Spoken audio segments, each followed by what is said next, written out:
Auzubillahiminash-shaytanir-rajim. Bismillahir-rahmanir-rahim. I am Hakim Maqsood Hashmi, Assistant Professor of Physics. बेटा आज हम लोग atomic spectra chapter 18 second year physics के और एटॉमिक थ्योरी से रिलेटेड न्यूमेरिकल्स की बात करेंगे। बेटा इस न्यूमेरिकल्स को सॉल्व करने के लिए कुछ फॉर्मूले हैं जो इस टॉपिक से रिलेटेड थे। एक तो बेटा हमने वेवलेंथ ऑफ रेडिएशन का फॉर्मूला ड्राइव किया था 1 upon lambda is equal to Rydberg constant 1 upon P square minus 1 upon N square. यहाँ पे पी लोअर एटॉमिक लेवल है और एन से मुराद हायर एनर्जी लेवल है। बेटा E is equal to E nought upon N square. किसी भी orbit की जो एनर्जी होती है वो फर्स्ट ऑर्बिट की energy E nought divided by number of orbit यानी एन स्क्वायर के इक्वल होती है। ई नॉट आपके पास ग्राउंड लेवल एनर्जी है जिसको हम 13.6 इलेक्ट्रॉन वोल्ट कहते हैं। ये माइनस में होती है बाइंडिंग एनर्जी। बेटा प्लैंक्स लॉ के मुताबिक एनर्जी का formula E is equal to h mu. H Planck constant है जबकि म्यू फ्रीक्वेंसी ऑफ रेडिएशन कहलाएगी। म्यू बेटा इन टर्म ऑफ वेवलेंथ लिखोगे तो म्यू बराबर होता है सी अपॉन लैम्डा के। सी स्पीड ऑफ लाइट है और लैम्डा वेवलेंथ को रिप्रेजेंट कर रहा है। और बेटा E is equal to H C upon lambda. E is equal to h mu in term of frequency थी और E is equal to H C upon lambda in term of wavelength कहलाएगी energy का formula.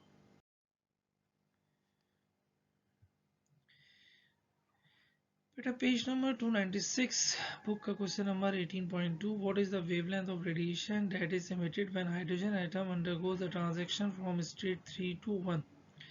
बेटा आपसे कह रहा है कि हाइड्रोजन एटम में इलेक्ट्रॉन ट्रांजिट कर रहा है कहाँ से, थर्ड ऑर्बिट से जंप करके फर्स्ट ऑर्बिट में आ रहा है। तो बेटा यहाँ पे हायर एनर्जी लेवल 3 हो गया, लोअर एनर्जी लेवल 1 हो गया और आपने वेवलेंथ ऑफ रेडिएशन कैलकुलेट करनी। बेटा गिवन में आपके पास क्वांटम नंबर गिवन है, एन आपके पास 3 है, पी की वैल्यू 1 है, रेडबर्ग कांस्टेंट 1.097 इंटू 10 की पावर 7 1 अपॉन मीटर होता है। बेटा रिक्वायर्ड में आपने मालूम करनी है वेवलेंथ लैम्डा।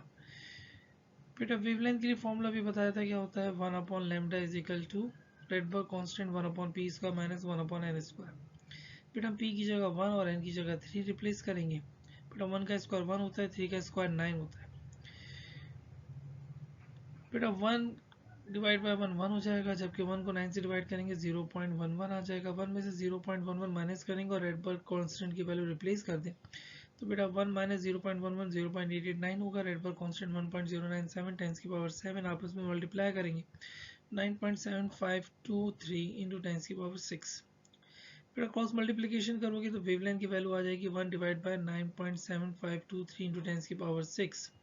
तो वेवलेंथ आपके पास आ रही है 1.0253 इंटू 10 की पावर -7 मीटर। बेटा नैनोमीटर में कन्वर्ट करने के लिए पॉइंट को राइट साइड की तरफ शिफ्ट करेंगे तो बेटा 102.53 10 की पावर -9 मीटर और -9 नैनो को कहते हैं बेटा। तो वेवलेंथ 102.53 नैनोमीटर हो गई। पेज नंबर 296 पर 18.3 क्वेश्चन बेटा लाइट ऑफ द वेवलेंथ आपके पास गिवन है 486.3 nanometre is emitted by hydrogen atom in Balmer series.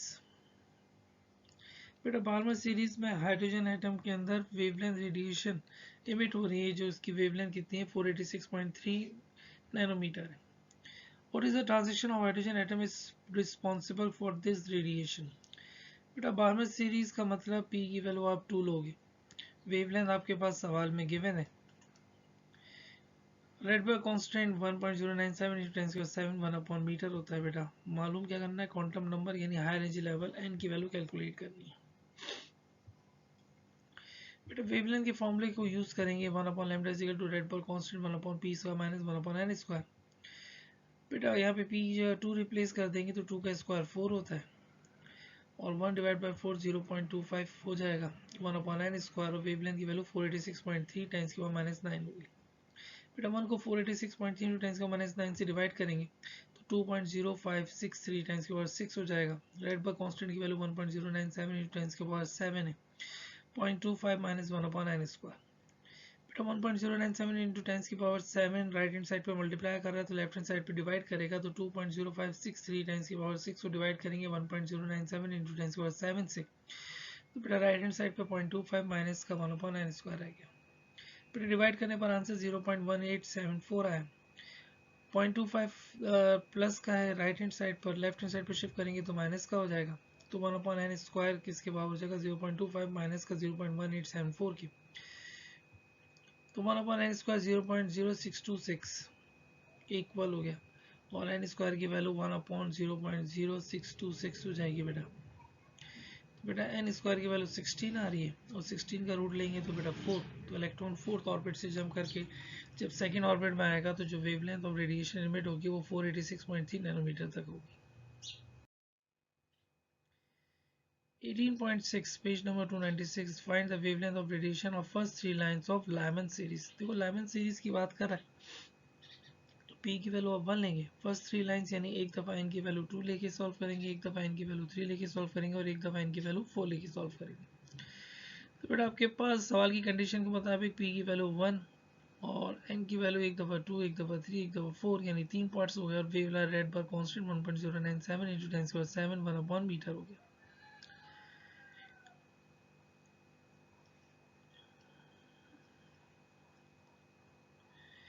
बेटा रिक्वायर्ड में आपने हर पार्ट में वेवलेंथ कैलकुलेट करनी है।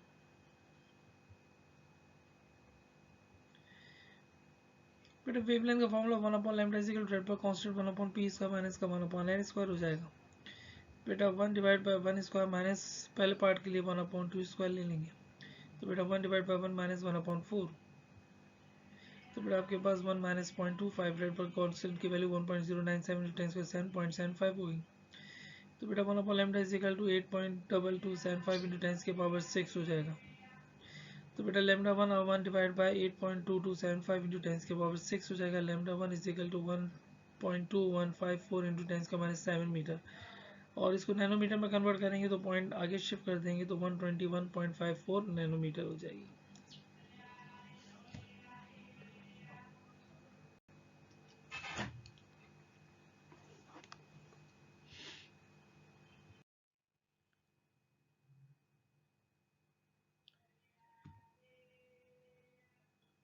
बेटा बी पार्ट में आपके पास दूसरे पार्ट में पी की वैल्यू 1 ही रहेगी, लेकिन एन की वैल्यू क्या हो जाएगी 3 हो जाएगी। 3 का स्क्वायर 9 होता है, तो बेटा 1 डिवाइड बाय 1 माइनस 1/9, तो 1 में 0.11 माइनस करेंगे, रेड बार कांस्टेंट की वैल्यू रिप्लेस कर दी 1.097 × 10⁻⁷ 0.889 हो जाएगी, तो 9.7523 × 10⁻⁶।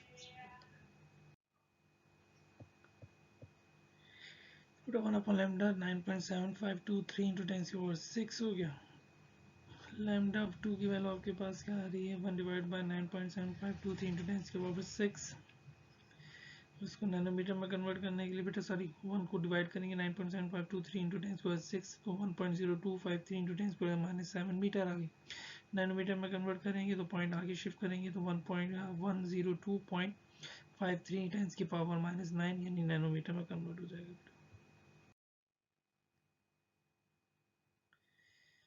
What is the minimum energy is needed to X-ray tube to order to produce X-ray of wavelength 0.1 × 10⁻⁻10 metre. बेटा आपके पास वेवलेंथ गिवन है और आपने एनर्जी कैलकुलेट करनी है। बेटा वेवलेंथ 0.1 10⁻⁻10 मीटर है, एच प्लैंक कांस्टेंट है 6.634 × 10⁻34 joule second, C speed of light है 3 × 10⁸ मीटर पर सेकेंड है। But energy in term of wavelength अगर कैलकुलेट करते हैं तो किस फॉर्मूले से कैलकुलेट करेंगे, E = hc/λ।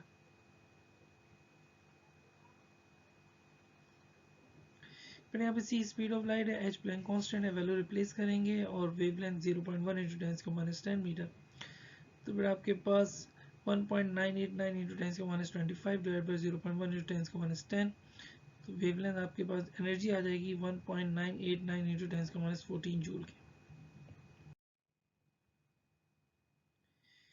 A certain atom emits spectrum line 300, 400 and 1200 nanometer. Assuming that three energy levels are involved in the corresponding transition, calculate the quantum of energy emitted in each wavelength. फिर आपके पास 3 different wavelength है और आपने 3 different energy को क्या करना है calculate करना है। Lambda 1, lambda 2, lambda 3। Lambda 1 300 nanometre, lambda 2 400 nanometre और लैम्डा 3 1200 नैनोमीटर। आपने एनर्जी निकालनी है और लैम्डा 1 यूज़ करेंगे तो E1, लैम्डा 2 यूज़ करेंगे तो E2 और लैम्डा 3 यूज़ करेंगे तो E3 वैल्यू आएगी। फॉर्मूला तीनों केसेस में एक ही यूज किया जाएगा, E is equal to H C upon lambda. बेटा जब आप लेमडा 1 लोगे तो E1 आपके पास कैलकुलेट होगा। तो बेटा 6.6 इंटू टेंस को 34 को 3 इंटू टेंस के ऊपर 8 से मल्टीप्लाई किया तो 1.989 इंटू टेंस को -25 हो गया। और वेवलेंथ 300 नैनोमीटर 300 इंटू टेंस को -9 यूज़ किया। तो बेटा आंसर कितना आ रहा है 6.63 इंटू टेंस को -19 जूल। बेटा एनर्जी क्योंकि बुक में आंसर इलेक्ट्रॉन वोल्ट में तो कन्वर्ट करेंगे इलेक्ट्रॉन वोल्ट में, तो इसको divided by charge of electron से डिवाइड कर देंगे तो आपके पास एनर्जी 4.14 इलेक्ट्रॉन वोल्ट आएगी।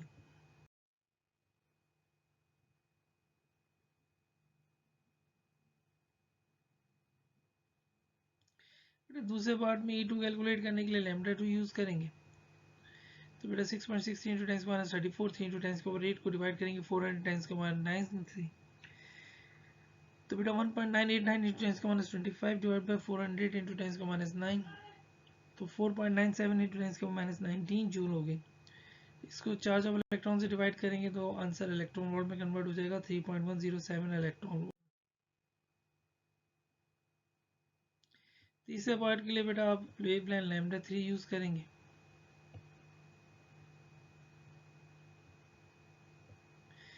तो बेटा हमारे पास 1.989 इंटू टेंस के -25 को 1200 इंटू टेंस के -9 से डिवाइड करेंगे तो 1.657 इंटू टेंस के 19 जूल आ गया।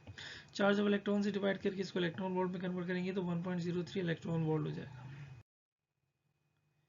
18.10 बेटा आपके पास तीन डिफरेंट फ्रिक्वेंसी के मैंने 4 इंटू टेंस की power 14 hertz 20 giga hertz, giga का मतलब बेटा टेंस की पावर 9 होता है, और 30 मेगा हर्ट्स, मेगा का मतलब टेंस की पावर 6 होता है। आपने पहले पार्ट में ए पार्ट में फ्रीक्वेंसी का गिवन है और मालूम एनर्जी करनी है।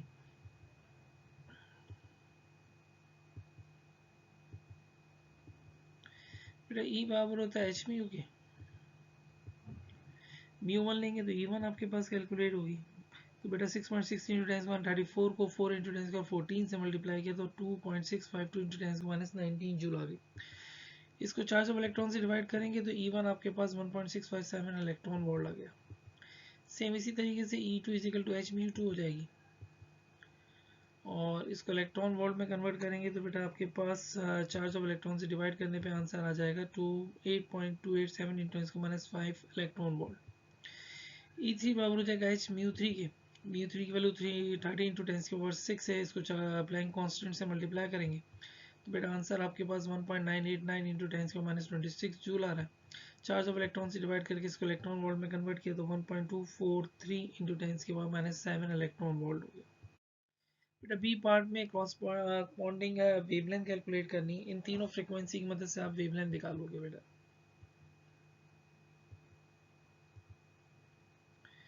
बेटा वेवलेंथ और फ्रीक्वेंसी एक दूसरे के रेसिप्रोकल होती है। हमारे पास फॉर्मूला होता है lambda is equal to C upon mu के होता है, तो लैम्डा 1 बराबर हो जाएगा सी अपॉन म्यू 1। सी की वैल्यू 3 इंटू टेंस की पावर 8, म्यू 1 आपके पास 4 इंटू टेंस की पावर 14। तो बेटा वेवलेंथ आपके पास 7.50 इंटू टेंस की पावर -7 मीटर आ गई। नैनोमीटर में कन्वर्ट कर सकते हैं तो नैनोमीटर में कन्वर्ट कर लीजिएगा, 750 इंटू टेंस को -9 तो 750 नैनोमीटर हो जाएगा। बेटा लैम्डा 2 के लिए म्यू 2 यूज़ करेंगे। बेटा म्यू 2 की वैल्यू 20 इंटू टेंस की पावर 9 थी, इसको speed of light 3 into tens की पावर 18 को इससे डिवाइड कर देंगे, बेटा आपके पास 0.015 मीटर आ गया। लैम्डा 3 सी अपॉन म्यू 3 हो जाएगा, तो बेटा 3 इंटू टेंस के पावर 8 को 30 इंटू टेंस के पावर 6 से डिवाइड करेंगे तो आंसर आपके पास 10 मीटर आ रहा है।